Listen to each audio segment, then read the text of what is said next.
Every gemstone ranked. Ooh. And it was completely destroyed by a tap against a kitchen counter. Ooh. So what the hell is going on with gemstone pricing? It seems like a lot of the time the price I thought it was like whatever's rarer is gonna be more expensive? Question mark. quality have zero correlation. I totally understand the confusion. Half the time I'm confused as to why people pay what they do for certain stones. Gemstones might be the easiest place to accidentally lose your money outside of a casino. So today I'm breaking down 26 gemstones to help you avoid a very expensive mistake. By the end of this video, you'll understand why some $10,000 gemstones break like glass, which stones jewelers actually trust for heirloom jewelry, and why I'm the world's biggest sapphire simp. And just before we start, My favorite necklace is a sapphire.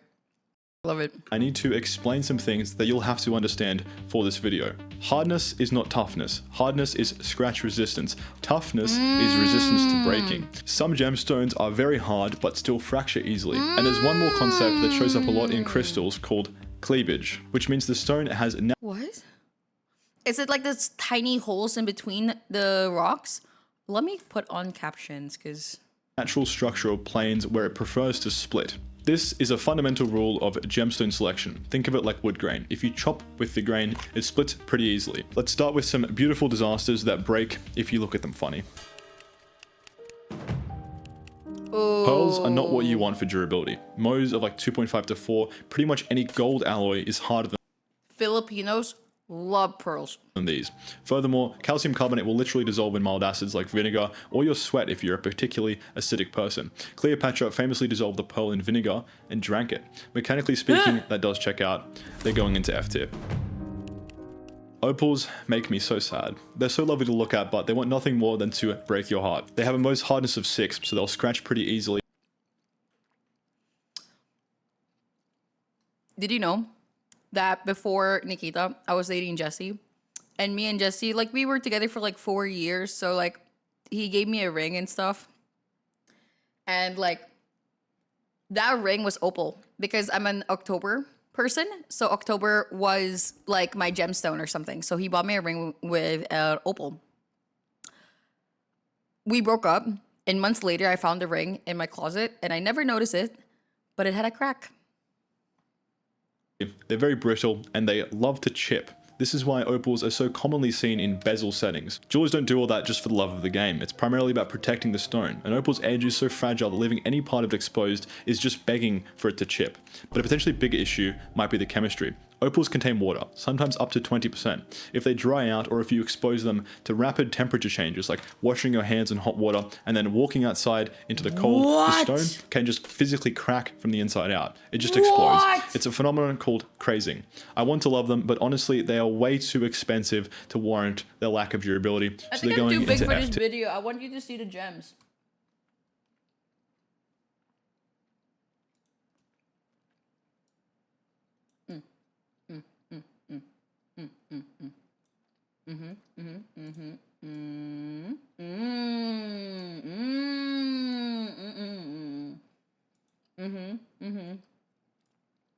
Perfect.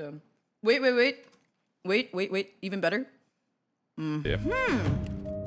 Oh, Imagine if opal was green and really loved breaking in half. People check the Mohs scale and they see that emerald is an 8. They think, great, that's hard, that's durable, but they're wrong. Like we said earlier, hardness is just scratch resistance, it's not durability. And emeralds possess a property called brittleness that is a jeweler's nightmare. You know, like the emerald cut, like the rectangle with the corners chopped off? Yeah. They didn't invent that shape just for fun. They invented it because it was necessary. Because if you leave a sharp corner on an emerald, it acts like a stress point. During setting, if you apply even a tiny bit too much pressure to that corner, you'll literally just break the whole thing off. Emeralds are also naturally full of inclusions called jardine, garden in French. Think of it like a windshield that comes already cracked. It's under constant internal tension. This isn't even going into the fact that at least 90% of them are oiled up or resin filled. So if you soap them too much or put them in an ultrasonic cleaner, it strips the treatment out and it might just completely break.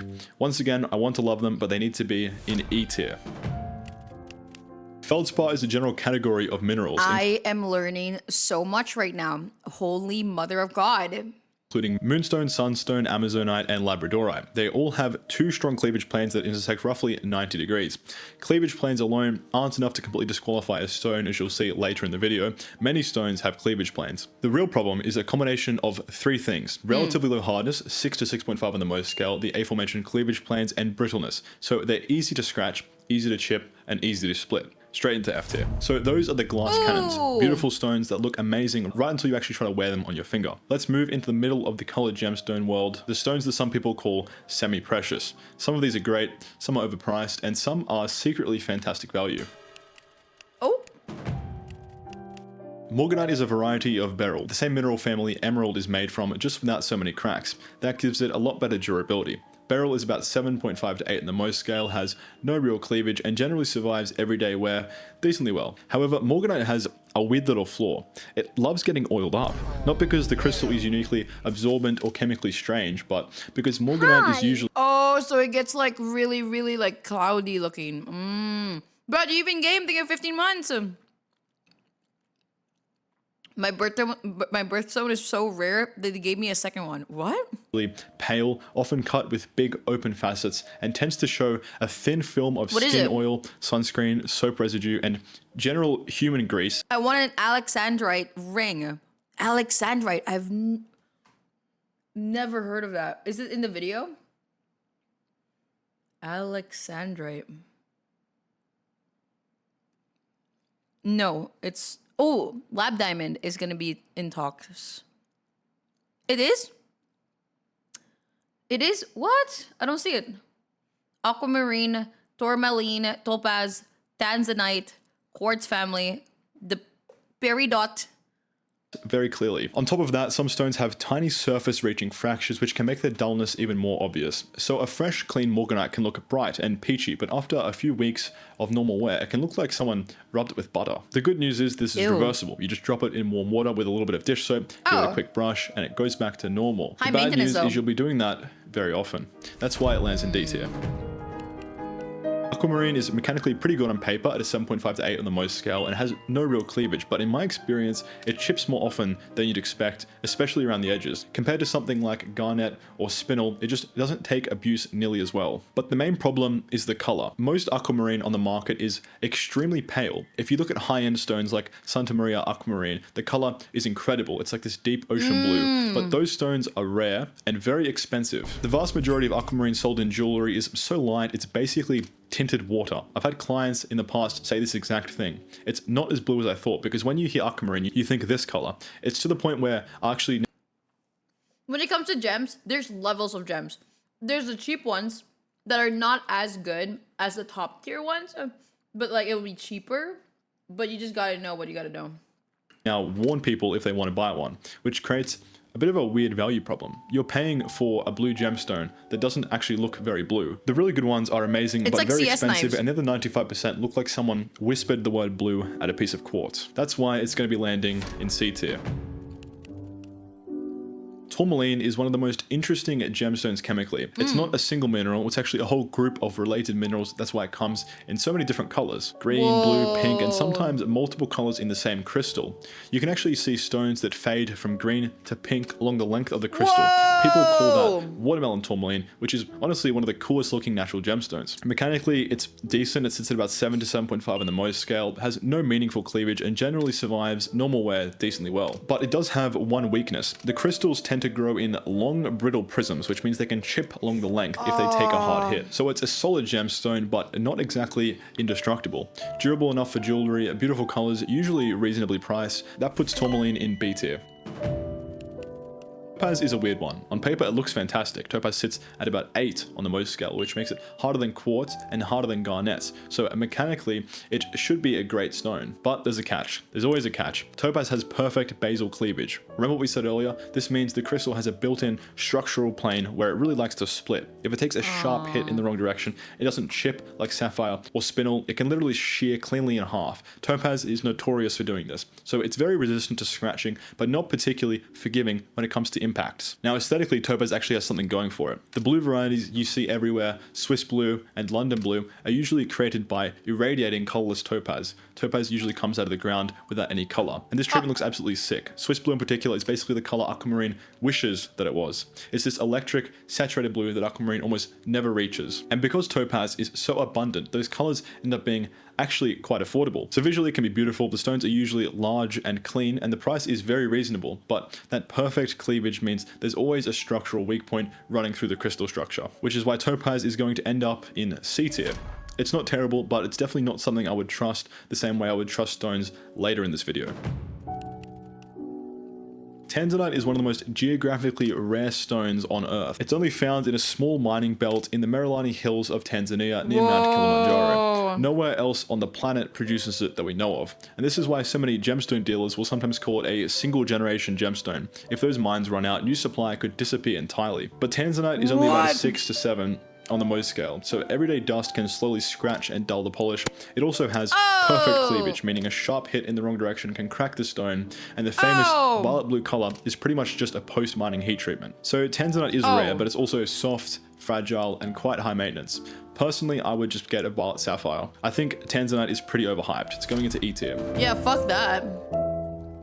Amethyst, citrine, ametrine, smoky quartz, rose quartz, rutilated quartz, carnelian, onyx, and so on. These are all just different colors of the same mineral family, quartz. Quartz sits at about 7 on the Mohs hardness scale, which means everyday dust, which also contains quartz just floating around in the air, can slowly abrade the polish over time. They're very affordable. Dust has quartz? What? They're quite common, and they look good, but they're not exactly heirloom grade. C tier feels right here. Peridot goes into D tier. Beautiful color, but slightly softer and more brittle than quartz, except palisite peridot, which gets S tier immediately because it literally came out of the core of a shattered planet. After this video, go watch my short on it if you haven't already. The origin story is absolutely ridiculous. So far, we've mostly been talking about colored gemstones, but obviously the jewelry industry doesn't stop there. At some point, people realize something. What if instead of chasing color, we just chased absolute maximum sparkle? Synthetic rutile was one of the early attempts at this from the 50s. Throws absolutely silly amounts of fire, way more than moissanite, 6 times as much as diamond, which is why some people absolutely lose their marbles over it. But it's only about 6 on the Mohs scale, it scratches easily, and many stones slowly yellow or haze over time. Incredible sparkle, but terrible longevity. Like an iPhone case. Like a, not an iPhone case, but like, you know, the clear cases? Is sparkly and surprisingly durable at about 8 to 8.5 Mohs, but the facet edges slowly round off with wear, so it loses its crispness over time, but I'm still putting it in B tier because it's so cheap it's basically free. This is what I used when I was learning to set stones. Fun fact, when cubic zirconia hit the market in the 80s and 90s, it briefly terrified the diamond industry because suddenly anyone could buy a huge, flawless diamond for fairly cheap. It was basically lab diamonds before lab diamonds existed. Oh, moissanite! I heard that so many people love this. Moissanite has one of the strangest origin stories out of any gemstone.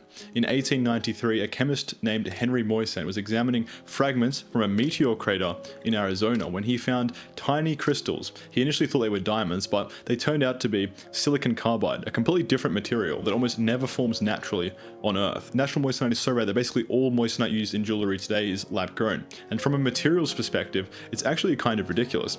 Moissanite sits at about 9.25 on the Mohs scale, which makes it the hardest gemstone available except for diamond. It's extremely tough, very stable, and it keeps its polish for decades. Moissanite can also be grown in different colors, blues, greens, and even champagne tones, but the real party trick is the optics. Moissanite has insane dispersion, which means it doesn't look as sharp as diamond, but it's split. Wait, look at that. Whoa, the moissanite is so cute. It's so pretty. Moissanite has insane dispersion, which means it doesn't look as sharp as diamond, but it splits light into rainbow colors a lot more. That's why moissanite looks so rainbow and has these huge flashes of colored fire. Some people love that look, some people think it's a little bit too much, but either way, you're ending up with a stone that is almost as hard as diamond, extremely durable, very pretty, and dramatically cheaper, which is why moissanite is the first stone on this list to land comfortably in S tier. If you like the rainbow fire, this is 100% your stone. Natural diamonds. Mechanically, diamonds are incredible. They're the hardest natural material on Earth, and they keep a crisp polish basically forever. But the problem is price. Natural diamonds are extremely expensive in my opinion for what you're actually getting, largely because a century of marketing turned them into the default and only engagement. I'm pretty sure the diamond is only as expensive as it is because there's a diamond like literal what is that, safe? And majority of the diamonds are literally there, already there, but then they just release it very slowly. They lobby it. It's artificial like scarcity, yeah. But they have like thousands upon thousands, and like, but you know. Stone. They're rare, sure, but not Cartel? $10,000 per carat rare. And unless you really know what you're doing with cut, clarity, color, and the certification, it's very easy to accidentally overpay. You also need to be careful where they're coming from. Today's supply chain is vastly cleaner than the one from 20 to 30 years ago, but there's still always a tiny risk of getting sketchy stones, especially if you're buying from a dodgy dealer. Honestly, when a client tells me they want a natural diamond, my first reaction is usually, are you sure? Don't get me wrong, obviously it's great for business, but when someone is about to spend $20,000 or more on a 2-carat colorless stone, part of me wants to say, you know, you could get like the best sapphire of all time for that money, right? Because of the price, I think they have to be in C tier. Lab diamonds. These aren't simulants like cubic zirconia or moissanite. Lab diamonds are actual diamonds. The same crystal structure, same Mohs 10 hardness, same optical properties. The only difference is that they're grown in a machine instead of mined out of the earth. Mechanically, they're completely identical. They keep... I personally would rather have a moissanite than a lab diamond, because I would rather be like, yeah, this is a moissanite, you know what I mean? I'm like, I prefer it than being like, yeah, I wanted a diamond, but I couldn't afford it. I'd rather just have the moissanite, a personally. razor sharp polish forever. They also eliminate a lot of the traditional issues around diamond sourcing. Modern natural supply chains, like I said, are much cleaner than the ones from 20 to 30 years ago. But with lab diamonds, the origin is very simple. It came from a factory. The big difference though is price. Without geological scarcity and extraction and sourcing costs, the price drops dramatically. A stone that might cost tens of thousands as a natural diamond can often be bought for a fraction of that in lab. I just personally find the moissanite a lot more prettier than the diamond, personally. And if it's like practically almost the same when it comes to strength and whatever, I'd rather just pick the moissanite because I think it's a lot prettier. Sometimes even less than 10% of the natural cost. Honestly, the main problem with lab diamonds is that they're too cheap. People will suddenly realize they can afford 5-6 carat stones and then mount them on top. It's too cheap, so that people look down upon them. And it's like, oh yeah, but like now it doesn't feel as special because of the price. Oh, damn, that's unfortunate. Tiny little bands that have absolutely no business holding something that big. But purely based on performance, durability, optics, and value for money, lab diamonds are also an easy S tier. Diamonds are the king of hardness. They're the hardest natural material on earth. But like I keep saying, hardness isn't everything. Diamonds actually have perfect cleavage, which means under the right impact, they can actually split cleanly across those crystal planes. It happens more often than you would think. Whoa, and aesthetically, I didn't they're know kind of one note, unless you want a blue or pink diamond, but at that point, you better be very rich. So what if you want... Yeah, no, pink and blue diamonds. Like different colored diamonds are, yo. You must be like middle, like oil prints. Gemstones that are incredibly durable, but also have real color without the insane markup. Let's talk about the stones that jewelers quietly love the most. I did hear a CS flash too. Spinel might be the most underrated gemstone on earth. Mechanically, it's fantastic. It sits at about 8 on the Mohs scale, has no cleavage, and is very tough, which means it handles everyday wear extremely I've never heard of this stone before. well. But the really funny thing about Spinel is that historically, people thought it was ruby. Some of the most famous rubies in crown jewels turned out to be red spinels once scientists actually started analyzing them. And Spinel actually shows up in different colors too. Hot pink, cobalt blue, lavender, orange, even black. So you end up with a stone that's durable, very attractive, and still relatively affordable compared to ruby or sapphire, which makes Spinel another easy S tier. Oh. Garnet actually isn't a single gemstone. It's a whole family of minerals, which is why they show up in so many I still don't see Heavenly's like the thingy. different colors. Did I Mechanically, not they're very see it? solid stones. Most garnets sit about 7 to 7.5 on the Mohs scale, but they have no cleavage later. and they're reasonably tough, which makes them pretty good for everyday jewelry. That might sound similar to quartz on paper, but garnets tend to handle impact and edge wear better in real jewelry, so they generally hold up a bit nicer over time. Some varieties are genuinely stunning too. Tvorite is a vivid emerald green garnet that's cleaner and tougher than emerald itself. Rhodolite has this beautiful raspberry color. Even the classic Oh my god, look at that purple, that deep purple. Ooh, that's pretty. Ooh, Ooh, do you see that? That's pretty. Ooh. But a molding can look fantastic in the right cut. They're durable, colorful, and usually far more affordable than stones like ruby or sapphire, which is why garnets land comfortably in A My favorite stone is the sapphire. tier. Except Dementoid, which is gorgeous, but it's a bit softer, so that one drops to B tier. Chrysoberyl is one of those gemstones that almost nobody talks about for some reason, but from a materials standpoint, it's incredible. It sits at about 8.5 on the Mohs scale, which makes it harder than all but one colored stone, and it's also very tough. Mechanically, it's one of the most durable colored gemstones you can buy. And one of its varieties is Alexandrite, which famously changes color. Oh, that's so pretty! What the hell? From green in daylight to red under incandescent light. The only real problem with Chrysoberyl is the price for some of them. Fine Alexandra Oh my god, that's so oh, wait, Alexandra. Oh, Heavenly! in particular is absurdly expensive. Oh.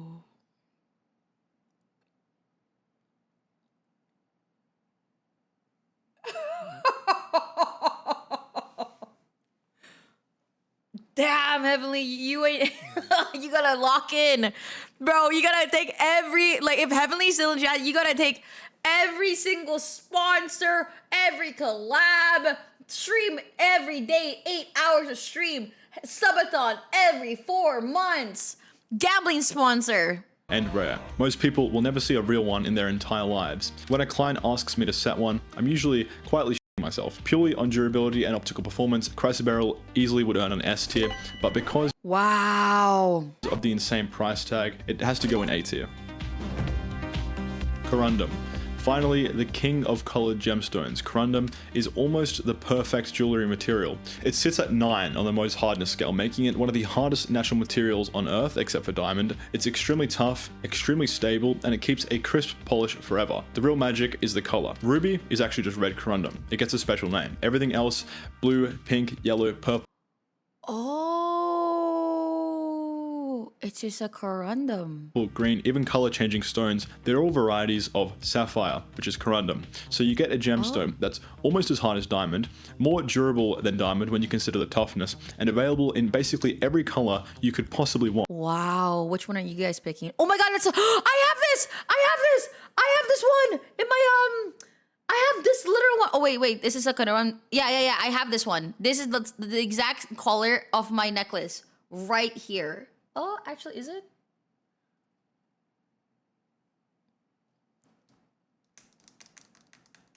It is, right? It is? Is it?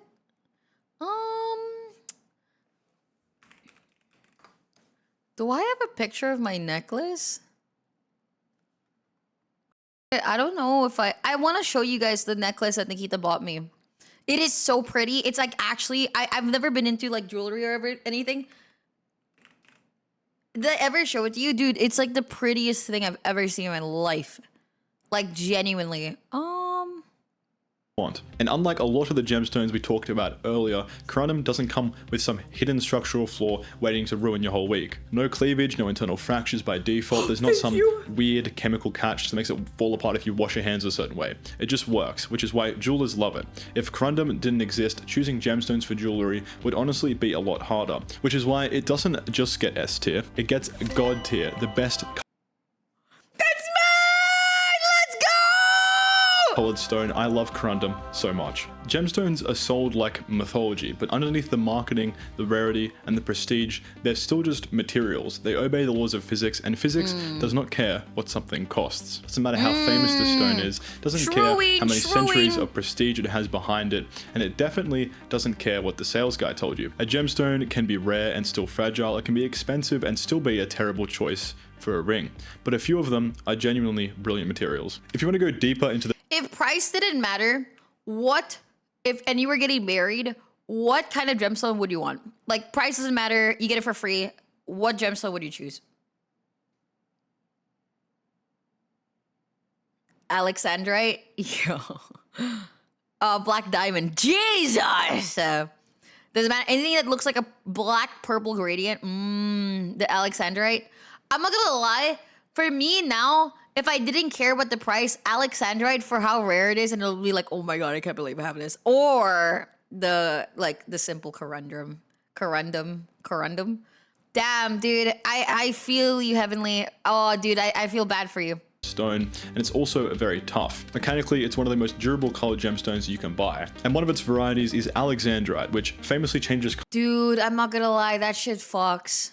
color from green in daylight to red under incandescent light. The only real Little mood ring, the most expensive mood ring you can buy. problem with chrysoberyl is the price for some of them. Fine Alexandrite in particular is absurdly expensive and rare. Most people will never see a real one in their entire lives. When a client asks me It's tacky because it reminds me of a mood ring. to set one, I'm usually quietly shitting myself. Purely on durability and optical performance, Okay, if I'm being honest, I think this ring looks ugly as though, personally. I'm usually quietly shitting myself. Purely on durability and optical performance, chrysoberyl easily would earn an S tier, but because of the insane price tag, it has to go in A tier. Corundum. I personally, okay, change- maybe I'm biased because I got my like thingy. Wait, let me take a picture of it actually, since I don't have a photo of it. Let me show you.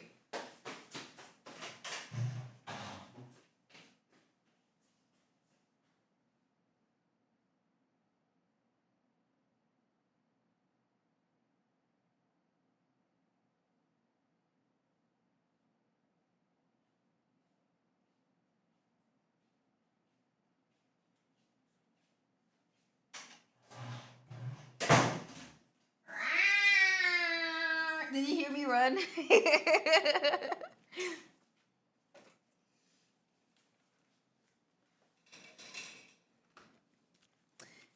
I felt it. Shut up! stones, they're all varieties of sapphire, which is corundum. So you get a gemstone that's almost as hard as diamond, more durable than diamond when you consider the toughness, and available in basically every color you could possibly want. And unlike a lot of the gemstones we talked about earlier, corundum doesn't come with some hidden structural flaw waiting to ruin your whole week. No cleavage, no internal fractures by default, there's not some weird chemical catch that makes it fall apart if you wash your hands a certain way. It just works, which is why jewelers love it. If corundum didn't exist, choosing gemstones for jewelry would honestly be a lot harder, which is why it doesn't just get S tier, it gets God tier, the best colored stone. I love corundum so much. Gemstones are sold like mythology, but underneath the marketing, the rarity, and the prestige, they're still just materials. They obey the laws of physics, and physics does not care what something costs. Doesn't matter how famous the stone is, doesn't care how many centuries of prestige it has behind it, and it definitely doesn't care what the sales guy told you. A gemstone can be rare and still fragile. It can be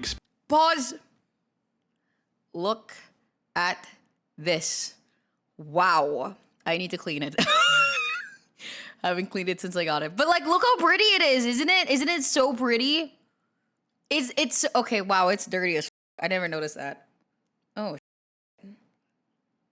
well, whatever. Yeah, whatever.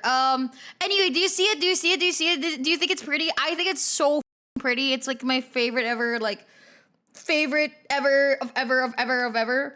And then like, it's just so pretty. I think it's so nice. Zip back to your 23 months.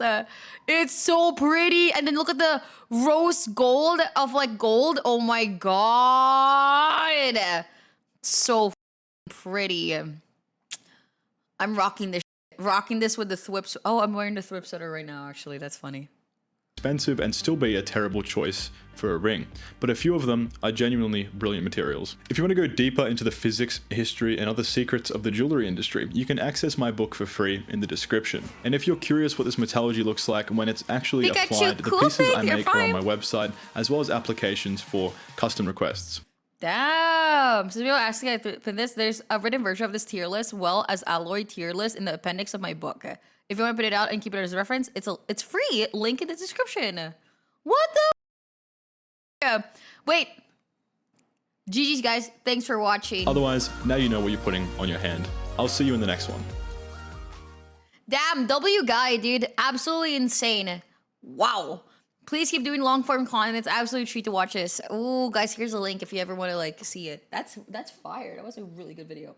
So informative. I'm learning so much. Heavenly, did you know that we have block wars today? Because I actually forgot. Also, why the f am I the leader? Rambling in 9 months!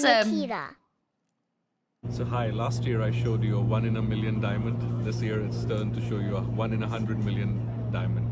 This is While we were largest watching that, known somebody like sent it to me. hydrogen-rich astrated diamond ever discovered. It's almost 18 carats, That looks ugly. 17.8 carats to be precise, and it has this perfect, stunning 6-petaled flower that's visible from every facet in the same form. It's almost like a That is not ugly. Okay, but like from a perspective of me, it looks dirty and ugly. optical illusion inside a diamond. This is more than twice as large as the 2 diamonds I sold to the Smithsonian that were published by GIA. Oh, it's not It's polished. Oh, absolutely okay, I one see. of a kind. So hi, last Wow. I'm not in that level where I'm like, wow, you know. I'm not in that level yet. Pink, yellow, purple, green, even color changing stone. What's the other word for corundum? Corundum. Finally, the king of colored gemstones. Corundum is almost the perfect jewelry Sapphire. material. It sits at 9 on the most hardness scale, making it one of the hardest natural materials on Earth, except for diamond. It's extremely tough. So sapphire, ruby. I thought alexandrite was the other one. It's the chrysoberyl. Yeah, this one is alexandrite. And it's incredible. It sits at about 8.5 on the most scale, which makes it harder than all but one colored stone. And it's also a very You have bad taste, Demi. What? I love sapphire. I love sapphire. I love sapphire. I think it just looks so pretty in real life. I went to a lot of jewelry store just to pass by and to window shop and to imagine myself doing it and not actually putting the money down. I like doing that. Anyway. Oh, he didn't talk about jade. Anyway. I literally like window shopping, okay? So I think that opal is super pretty, but unfortunately, yeah, my opal ring literally cracked and I wasn't even rough with it.